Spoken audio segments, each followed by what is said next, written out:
Guys, welcome back to my channel. How are you doing? This video is about nurse, how they are mean to each other at work. So this lady have to come outside and be saying it, and a lot of nurses stitched this video and said, if you want to be me, why don't go to Amazon and be working? Let's keep watching, guys. Okay, so nobody in the medical field gonna speak on the elephant in the room and address how there is so many mean girls in the fucking nursing field. Like, this shit is ridiculous. From the CNAs to the nurses to the PCTs to everybody else, there is so many mean girls. I've never seen so many mean ass, bitter ass, grown women. Like, y'all are so mean to each other. And it rubs off on your other team members. It creates a hostile work environment. The patients can feel the negative energy. Like, I'm generally happy. I'm chatty as fuck, as y'all can see from my TikTok. But I know a lot of mean ass women in nursing. And it's like, if you don't have a heart for it no more, get your old mean ass out of the profession. Go work at Amazon or something. Don't come in this bitch killing my vibe. Same on my TikTok videos. If you don't like me, please unfollow me because your mean ass irritating. This queen nurse is not wrong. She is absolutely right.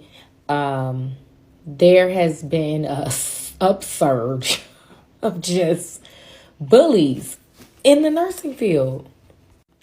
I really wish I could tell you why they're like that, but I can't put the only thing I could come up with is this. Most queens know that me as a nurse, I didn't do all of that to become a nurse, to lose my license over a fight. I didn't. And I just think that there are so many queens, nurse queens, I probably shouldn't even call them that, nurse bullies, that take advantage of that. And they probably always been bullies their whole lives, and now they got more gas in their tank because they know I'm not about to lose my license for arguing with you. I have a few things to say about this video. If you haven't watched this video, go ahead and watch it. She's talking about how there's so many mean girls in the nursing field. And it's true. There's a lot of bitter Nancy's. There's a lot of Debbie Downers. There's just a lot of mean females in healthcare, period. And I get it. Nursing is a very stressful career, but please, if you do not like nursing, if you feel burnt out, if you feel like you cannot be kind, there's so many other careers out there. Like, go find something else. There are older nurses eating their young. There are novice nurses who think that they know everything. There are people who bring all of their frustrations from home to work. There are nursing instructors that make their students feel like they can never be successful. There are nursing students who have nurses in their family, so they feel like they know everything already. Like, get over yourself. Thankfully, nobody can try that on me, though. Y'all be safe. It's kind of turned into mean girl talk. But I'm gonna be honest, I don't agree with it. I have been to like 12 different hospitals, and yes, you experience like one mean girl at every hospital, but as a profession, I do not find all women to be mean. I think there are people that have poor communication skills, but I do not find them being mean to me personally. But I will say, profession that is like 90% women, and when our periods sync up, which it does, that's not the most fun shifts to be in. But the one point she does make that I agree with is she says if you're unhappy with your job, then you need to leave your job. And I really agree with that. The last thing I want to say is the only behavior you can control in this world is your own. So for me, I try not to take anything personally from those mean girls. I just try to rationalize it by understanding that they have been through something probably in their life that I will never understand and never know. So I just let it go and say a little prayer for them. This patient, right? He's head to toe covered in poop. Fall risk, he starts taking everything off. He's butt-ass naked. I wasn't able to close the door. So tell me why. There's a nurse and a CNA who's just standing outside the door, chuckling, literally laughing at him. They could have helped. They could have closed the door. Okay, y'all, so apologies for the cursing, but I want to try to tackle this head on because I see it way too often as a nurse life coach. What we're actually dealing with is called relational aggression. Relational aggression is a subtle, not so subtle form of bullying. Bullying is rooted in a deep insecurity from people who don't feel good about themselves. And typically insecure people breed insecure people. So the way that it works is that a woman became a nurse. However, before she became a nurse, she didn't feel good enough about herself. So now she's a nurse, so she kind of feel good enough about herself, but deep down she really don't. In order for her to maintain that keep feeling good enough about herself, I have to put other people down because you can't be better than me, right? So a new nurse comes in, boom, she feels a threat. And don't let the new nurse be confident. Who are you to be confident? Because deep down, I'm not confident about myself. So then starts the relational aggression, aka the bully. You don't know that? You should know that. Didn't you learn that in nursing school? All for the sake of maintaining her level of power and feelings of adequacy. So the new nurse, if not confident and careful, will perpetuate the same learned behavior and create more nurse bullies. As I had said, I was new to LA. So Hey, sorry. So, yeah, the patient died. Yeah, I'm really sorry about your mother. The doctor was new to the scene, so, like, I mean, yeah. I'm glad she made this post, because maybe now I can say what I've been trying to say for over a year. And maybe this time I won't be labeled as racist, which I'm not, or considered a threat to patients, because I don't believe another healthcare worker's narrative. And maybe my licensing board won't receive an influx of false perceptions, false complaints, false narratives about me, which would result in a petty disciplinary action, which I do have. And maybe the false and tarnished reputation that stands behind my name will disappear. This post had 155,000 likes and 13,000 comments. Hopefully none of them follow or support the healthcare workers on this app who use their platform to bully other healthcare workers. So if we're going to start somewhere, let's start here on this app and address those creators. I don't work in the medical field, but I did have a personal experience when I went to the doctor. So every few months, I have to go see my gynecologist to get my birth control shot. Now, when you come for a visit like that, you don't necessarily have to see the doctor while you are in the visit, but it is ultimately up to the patient on what they prefer to do. Now, I am the type of patient where I would still like to see my doctor while I'm there getting the birth control shot. I have expressed this to my doctor and also to the nurses, and we've been in agreement with that.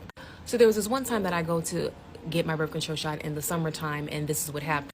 First of all, I arrived like 15 minutes early, had checked in and everything, but I was still waiting longer than I needed to in the lobby.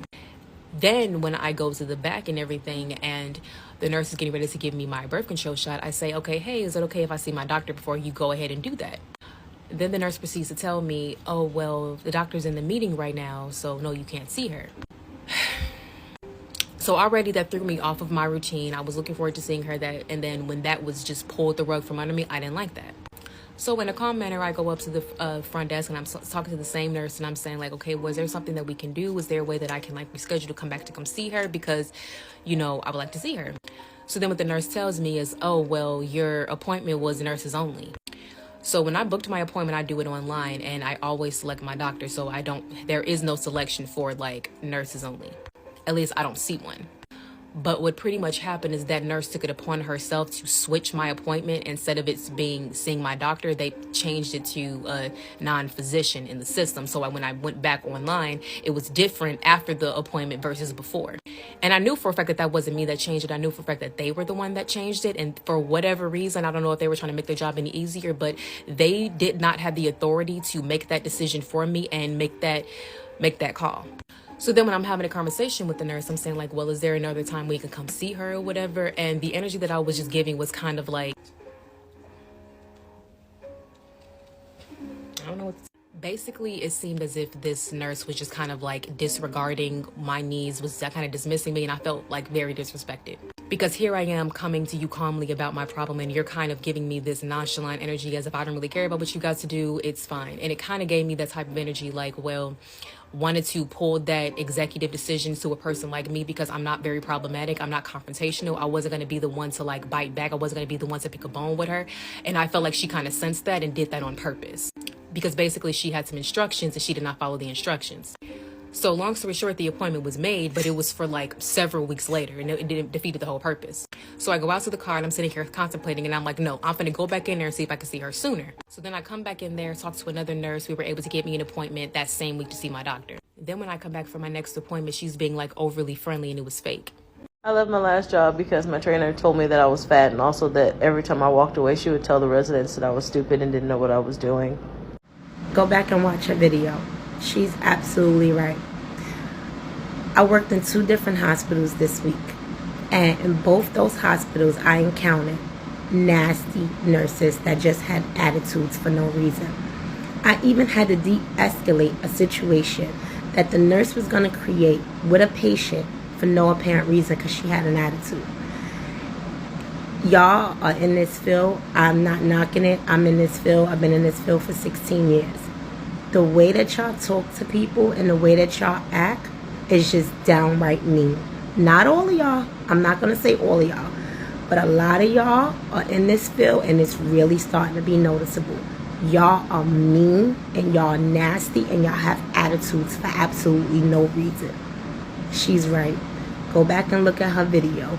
Y'all are medical specialties that I think will be replaced by AI in the next 3 to 5 to 10 years. And I say this with all updue most respect to all my colleagues because I trained with you, I went to medical school with you, I work with you every single day. These are not my own opinions, these are just the trends that I'm seeing. And the sad thing is, it's because hospitals are trying to cut costs that AI has a perfect avenue to take over a couple medical fields that are in a lot of trouble. Let's count it down from number 3.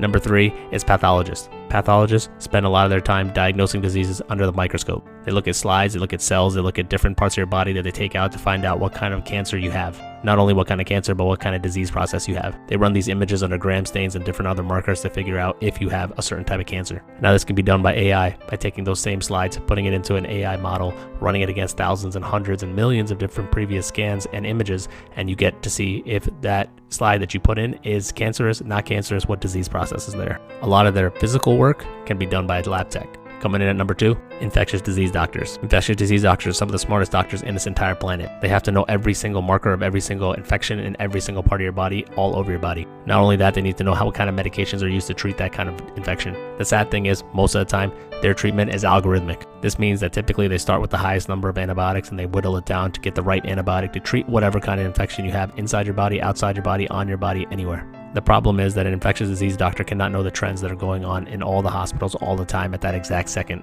This means that if you have an AI model that already knows the algorithm beforehand, they can access data at different hospitals around the county, around the area that you're in, figure out what kind of disease process is prevalent and what kind of antibiotics are working for it. This will cut the amount of time a patient is in the hospital. It will improve how fast they recover from the infection. It's not a problem of how smart the infectious disease doctors are, it's just a problem of access to data. Initially, I think that they will use AI models to help interpret different types of trends. Eventually, I think algorithmically they can be replaced by an AI model. It's sad to say because infectious disease doctors are some of the smartest doctors on this planet. And coming in at number 1, you could probably already guess, radiologist. The sad future for radiologists that are not interventional is that there is already a closed loop protocol in front of the FDA for approval. Closed loop meaning there is no input from any physician or any sort of medical practitioner. It's all based on retrograde viewing of previous images and reading scans. The AI model has already been shown to improve and beat the accuracy for mammogram testing for radiologists.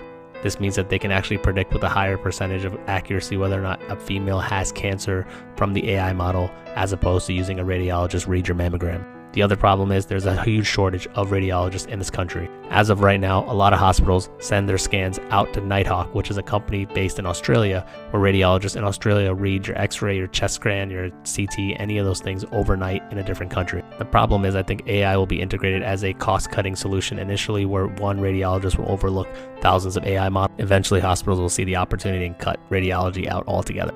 It's sad, no disrespect, I love my radio. And if you have not yet subscribed, please just hit that subscribe down below, turn on notification. Anytime I upload a video, you will be notified. And feel free to leave your opinion down, what you think about this video. Thank you for watching to the end and stay blessed.